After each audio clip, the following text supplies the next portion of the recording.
واحد plate form تھا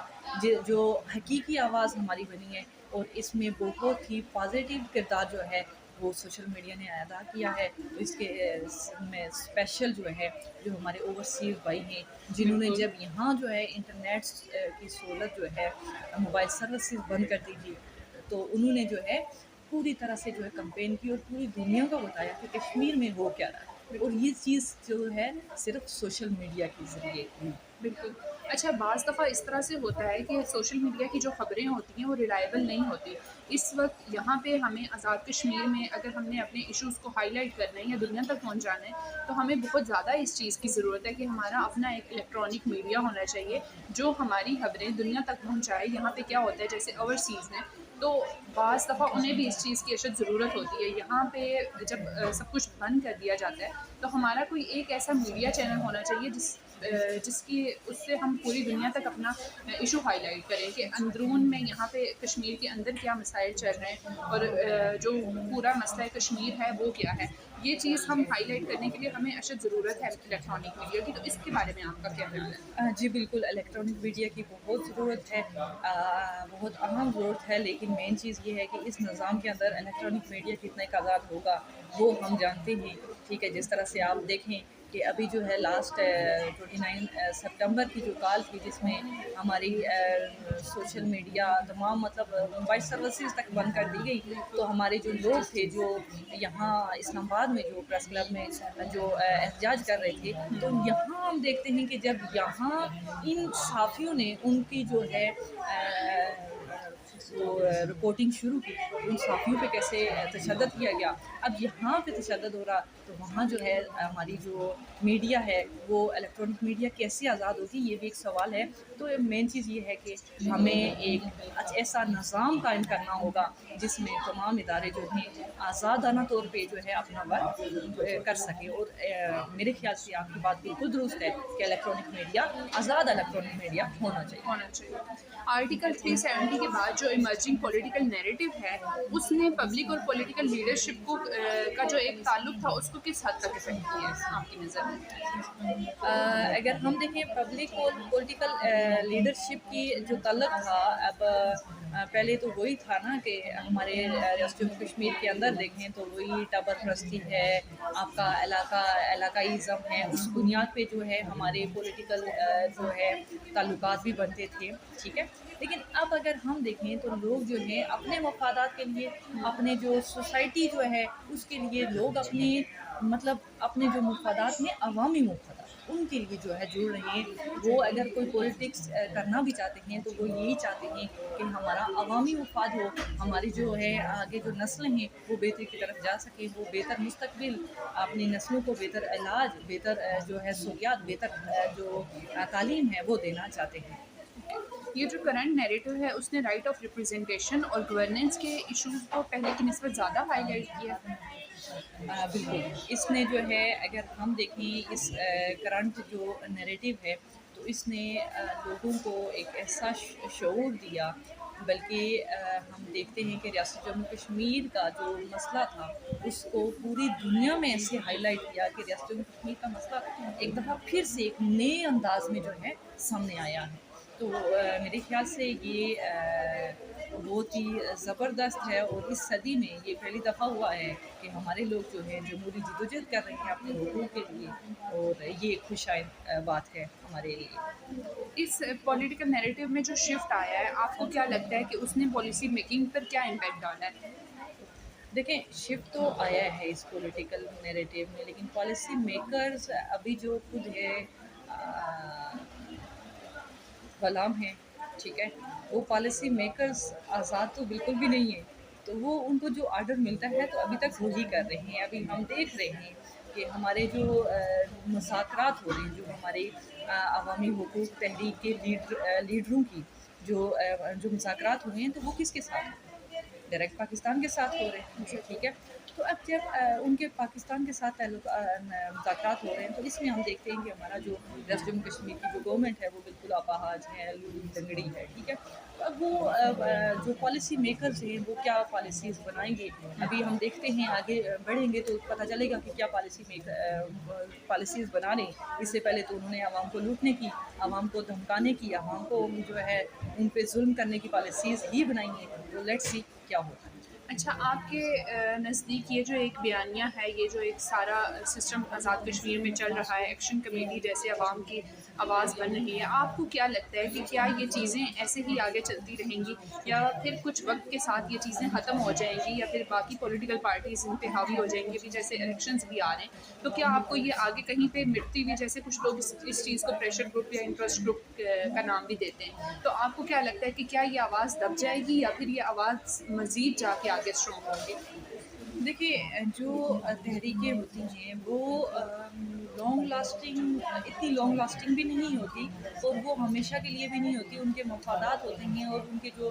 ہدف ہوتے ہیں وہاں تک چلتی ہیں، اور اس کے بعد جو ہے وہ تحریکیں جو ہے ختم ہو جاتی ہیں. لیکن کچھ تحریکیں جو ہوتی ہیں وہ لانگ لاسٹنگ بھی چلتی ہیں. لیکن اگر ہم ریاست جموں کشمیر کے اندر اس عوامی حقوق تحریک کی بات کریں تو یہ عوامی حقوق تحریک جو ہے عوامی حقوق کی بات کر رہی ہے. پھر اس کے ساتھ ساتھ انہوں نے ایک اور بیانیہ جو ہے حق ملکیت حق حکمرانی کی بات کی ہے نا. اب یہ جو ہے یہاں اقتدار کی منتقلی کی بات ہوئی ہے کہ عوامی حقوق تحریک کے اندر، اور جتنی بھی عوامی تحریکیں ہوتی ہیں وہاں اقتدار کی منتقلی اہم پوائنٹ ہوتا ہے، جہاں جا کے عوام جو تحریک ہوتی ہے یا ختم ہو جاتی ہے یا مٹ جاتی ہے، یا ان کی جگہ جو ہے ان کو ہائی جیک کر دیا جاتا ہے. ٹھیک ہے، جس طرح ہم بات کرتے ہیں دیکھتے ہیں نیپال کی دیکھتے ہیں، پھر اسی طرح سری لنکا میں دیکھیں، بنگلہ دیش میں دیکھیں، جو تحریکیں وہ تھی تو اس میں جو ہے ان کے پاس جو آگے پالیسی نہیں تھی. ان کے پاس یہ نہیں تھا کہ وہ اقتدار کی منتقلی کیسے کریں گے. تو پھر بالکل اسی طرح جو ہے اگر ہم اس تحریک کے اندر دیکھیں تو یہاں جو ہے 30 جو اب ممبران ہیں، ہمارے کور ممبران ہیں، اور بہترین اچھی خاصی جو ہے ٹیم ہے، تو وہ جو ہے بہترین میرے خیال سے بہت اچھی جو ہے پالیسی بنا کے آگے بڑھیں گے. کیونکہ ان کا یہی کہنا ہے کہ ابھی جو ہے ہم ان حاصلات کی بات کر رہے ہیں، جو ہمارا چارٹر آف ڈیمانڈ ہے یہ پورا ہونا چاہیے. اب چارٹر آف ڈیمانڈ جو ہے یہ پورا ہوگا تو اس کے بعد جو ہے نیکسٹ اسٹیپ بھی ہوگا، کیونکہ نظام کے چینج ہونے تک ہم لڑتے رہیں گے. بہت سارے جو لوگ ہیں ان کا یہی کہنا ہے. اب ایک تو چیز یہ ہے، دوسری چیز یہ ہے کہ اگر ان کا جو ہے